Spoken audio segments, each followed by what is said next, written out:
Hey yo, it's Guido coming at you with the Tactics Talk. Thanks for tuning in, guys. Welcome back. On this episode, I have Kapri back. Kapri 2.5 from XDev. X-Developer? Is that what that means? AMX 1375, Tier 7 French light tank. Top tier 357.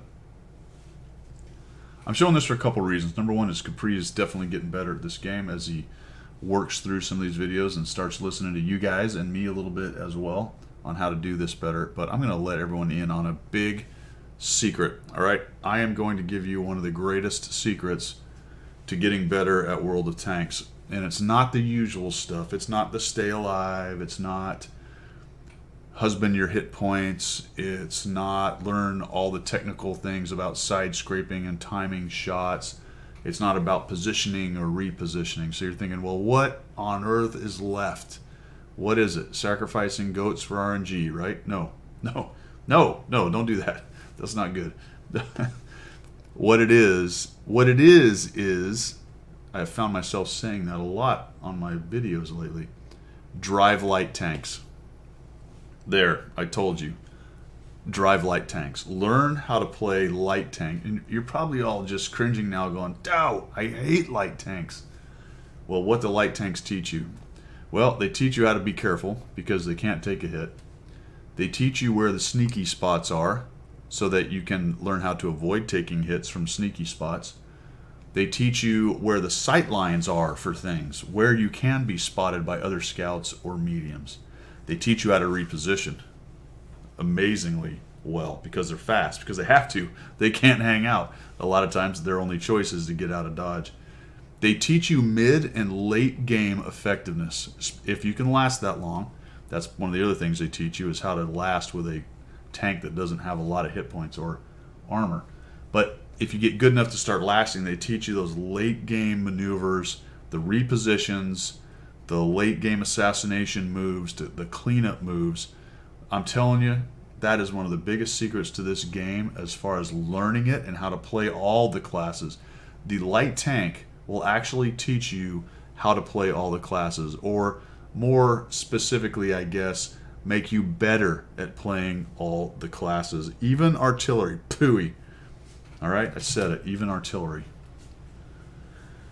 So, Kapri has a pretty good game. I'm not going to show you a 10,000 spotting game. This isn't the most amazing game you ever saw, but it is a good, solid game. So the first thing Kapri does is he comes up here and he's going to be a scout. Now, I'm going to tell you a couple things, Kapri. I don't like this right here because you're really exposing, because I know scouts, you're exposing yourself to a scout here with binocs in good vision. They might actually see you.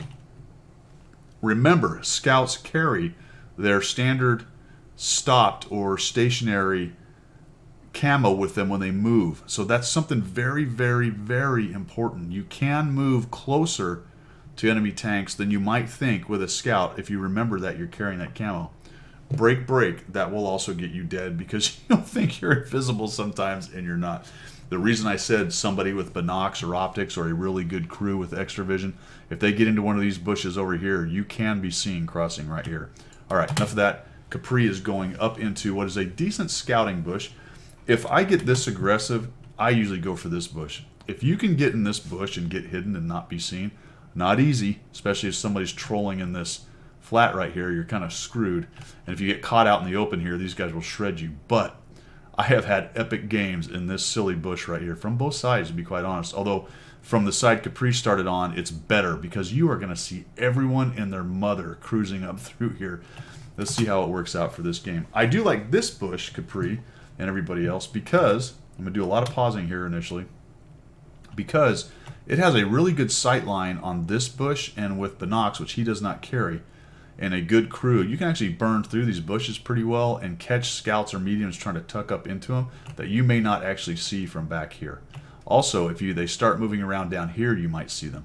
So it's a pretty good bush. What I don't like about it is it cannot see this hill right here, or very well in this saddle down here, which is what this position can see quite well. All right, that position back there can see all of this. You can see his sight line. He's got that big hill right there blocking a lot of it, and he's only kind of seeing this. So it is a bit of a trade-off. That place is further back. It's also got a negative that everyone and their mother knows that that's a spot scouts go. And if a smart player comes out and kind of moves through here and gets spotted, he knows exactly where he's being spotted from. most of the time. Unless you're up here. Very sneaky. You underestimate my sneakiness when I'm in that bush right there. All right. So there's some of the ins and outs of spotting from this side as far as up on this bluff. So Kapri's going to hang out. And he's doing what a scout should do initially. Let's take a look. I am not bothered by this. Some people kind of have a cow if a scout jumps in a bush. But if it's the right bush in the right position, I'm not that bothered because he's got some map control here. Even though he's not seeing anything right now.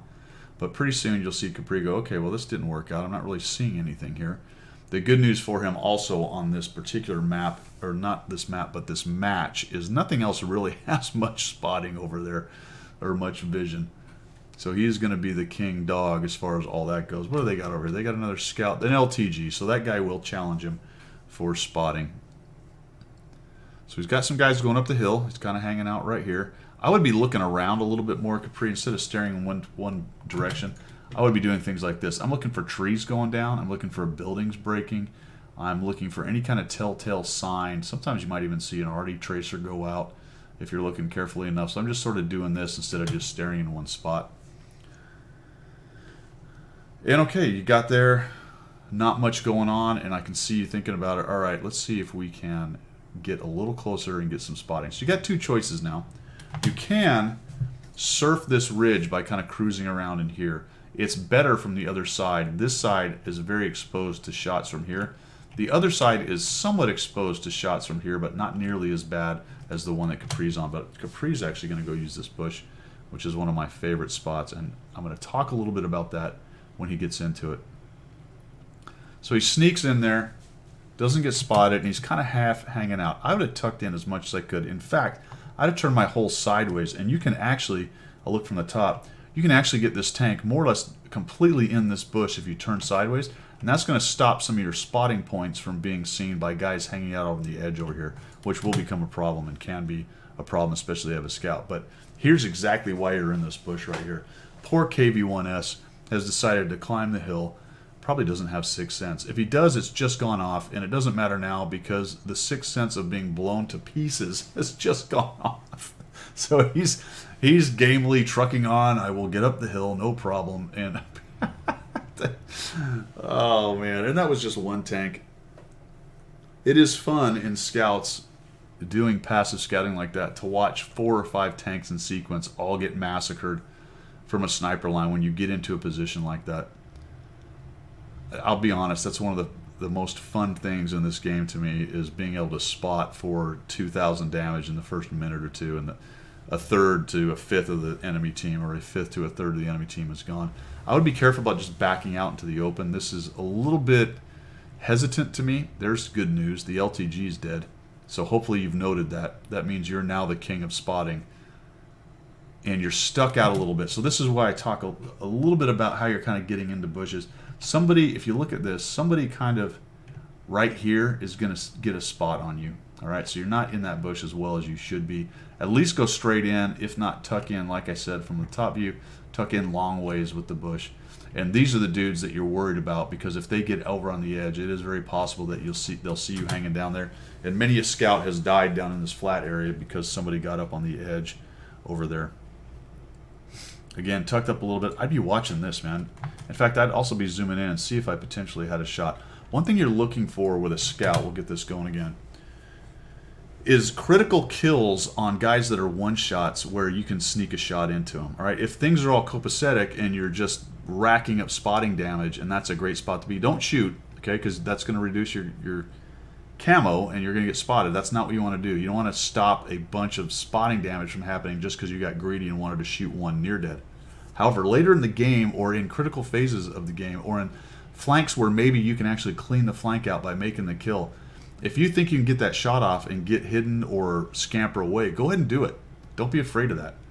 And we got 2 guys spotted, and there's that moving camo. Those bozos didn't even see him, right? They have no idea he's there. He has spotted them. He kind of driving around in the open, but that great moving camo has helped him with this particular situation. So kind of watching these guys. And we get to a situation here, Kapri, where I might have started taking some shots and whittling guys down. This is where I talk about, as a top-tier scout, you do need to be a damage dealer. And if I had one criticism of this game is that you were a little hesitant to actually be that damage dealer in a couple instances. So we'll get up in here. Nice work getting into various pieces of cover here. Again, I'd be looking right at those guys. There's no reason to look forward. I don't know. It doesn't matter what's going on there. Unless you were trying to adjust for cover, that's fine. But you're in there. I'd have turned that turret right towards these guys and see what I had. So eventually you get there. See, I'd have been watching those guys the whole time like a hawk. Looking for that one guy I can assassinate. I would shoot him and then dive back down. The other thing to think about is when they start to get away, you kind of see that T1 heavy. No, okay, he's coming back. So you got them both. Boop, there he goes. That guy's gone. See the 3001, is that what it is? So 3001's kind of trolling around right there. 3001H. Keep an eye on the mini-map because somebody may sneak up on you coming either from below or above. So he's sort of sitting there. He has no idea he's spotted. He's about to eat artillery. Oh, boom. And right about maybe there, I'd have thought about putting shots into him and just ending that guy. Why? Well, a couple reasons. Number one, there's really no one around that's going to have shots on you more than likely, especially if you back down that hill. Number two, you are top tier, so doing some damage is going to help your team. And the faster you start killing them, the faster you kill them faster. All right, that's that avalanche thing. The more guns you take out, the faster the rest of their guns get taken out in general in this game. And it's time to start working over this flank. I mean, you got some serious camperooners down there. Look at this, the T-29, the Wolverine. So you got to be the guy to start forcing some of the hand over here on this flank, because really you're in a little bit of danger of losing this flank if that IS up there and his buddy start getting good. All right, all of a sudden they start doing well, and they come down your east flank and start cleaning things up. All of a sudden you're flanked and you're sitting here in the middle because you were kind of sitting there waiting for artillery to kill stuff when you could have been doing it yourself. It is a tricky situation with lights in situations like this. You know, do I shoot or don't I shoot? You're like, okay, I got him spotted. I'm just spotted for artillery. Right now, take him out. It's time to make that guy go away. All right, there we go. And let's talk about being selfish. Because, hey, you know what? You're playing this game to get some damage. And all of a sudden, T-20 shows up. That was crazy. You drive right by each other. You had no idea you were there. It goes right by him. You go right by... Wait a minute. He goes right by him, and you go right by you. Yeah, I think I would have kept moving.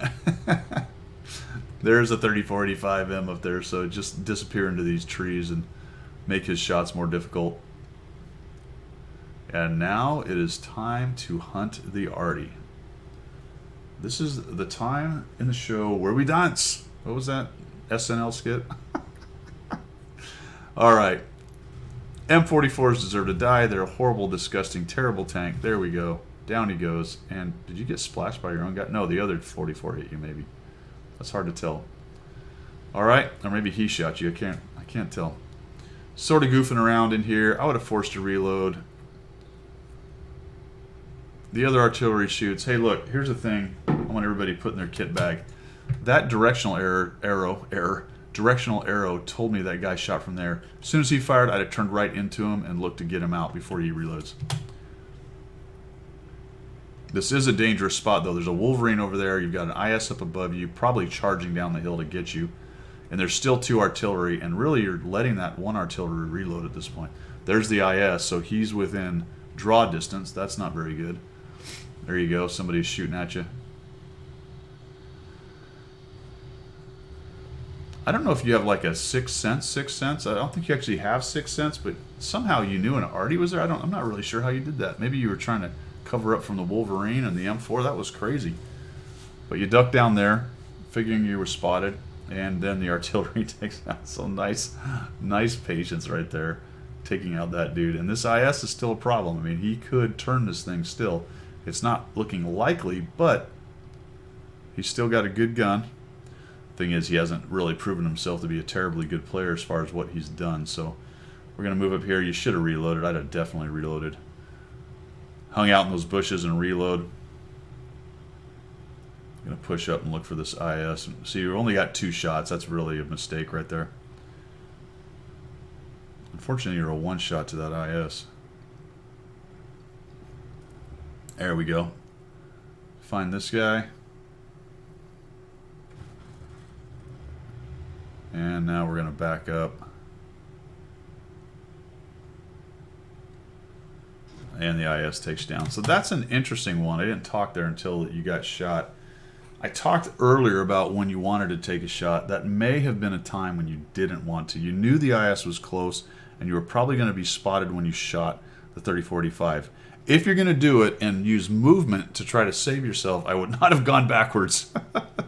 I would have shot the T-30-45M, gone forward, and then used a little lateral jinking and jiving if you didn't know where the IS was. Try to make him miss. Maybe he even gets lit up when he shoots and misses, and you can charge in and take him on, which would have been difficult because you hadn't reloaded. So a little bit misplayed at the end right there, but overall, nice job. And here's a pretty good game, folks.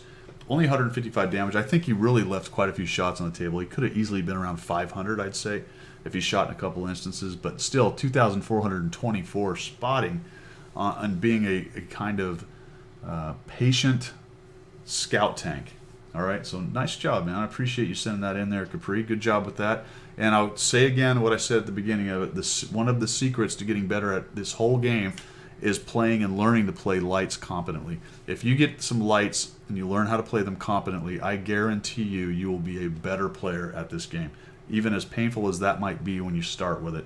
But watch some of my videos, do a little reading on how to do it, and pretty quickly the things you'll learn as you're driving your light will inform and help you with all the other tanks, including TUI artillery. All right, we will see you later. Thanks for tuning in.